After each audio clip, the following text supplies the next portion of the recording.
सूत जी बोले कि हे ऋषियों, जिसने पहले समय में इस व्रत को किया है उसका इतिहास कहता हूँ, ध्यान से सुनो।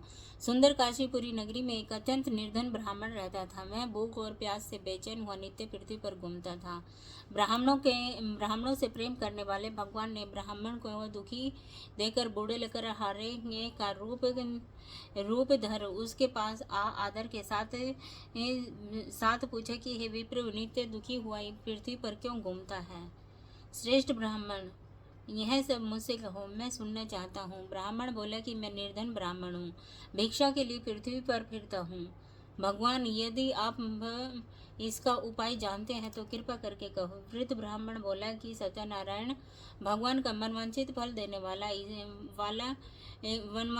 देने वाले, इसीलिए हे ब्राह्मण, तू इसका पूजन कर, जिसके करने से मनुष्य सब दुखों से मुक्त हो जाता है। ब्राह्मण को व्रत का सारा विधान बतलाकर बुरे ब्राह्मण का रूप धारण करने वाले सत्यनारायण भगवान अंतर्ध्यान हो गए। जिस व्रत को ब्राह्मण ने बतलाया है मैं उसको करूँगा, यह सोचकर उसको और उसे रात में नींद भी नहीं आई। वह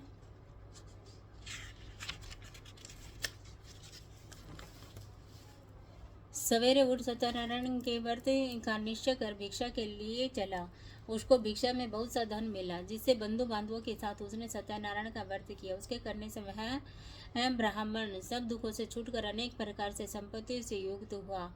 उस समय से वह ब्राह्मण हर मास से व्रत करने लगा। इस तरह सत्यनारायण भगवान के व्रत को जो मनुष्य करेगा वह सब दुखों से छूट जाएगा। इस तरह नारद जी ने नारायण का कहा हुआ यह व्रत मैंने तुमसे कहा है विप्रो, अब और क्या कहूँ? ऋषि बोले कि हे मुनीश्वर, संसार में इस ब्राह्मण को सुनकर किस किस ने यह व्रत किया है, हम यह सब सुनना चाहते हैं। इसके लिए हमारे मन में श्रद्धा है। सूत जी बोले कि हे मुनियों, जिसने इस व्रत को किया है यह सब सुनो। एक समय एक ब्राह्मण धन और ऐश्वर्य के अनुसार बंधु बांधवों के साथ व्रत करने को तैयार हुआ। उसी समय एक लकड़ी बेचने वाला बूढ़ा आदमी आया और बाहर लकड़ियों को रखकर ब्राह्मण के मकान में गया।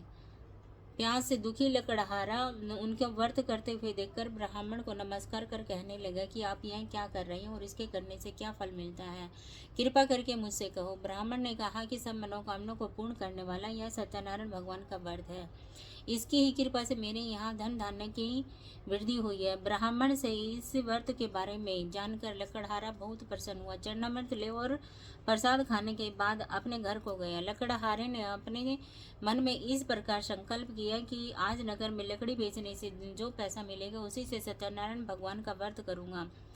यह मन में विचार कर बूढ़ा आदमी लकड़ियों को अपने सर पर रखकर जिस नगर में धनवान लोग रहते थे वह ऐसे सुंदर नगर में गया। उस रोज वहां उसे इन लकड़ियों के दामों का पहले दिनों से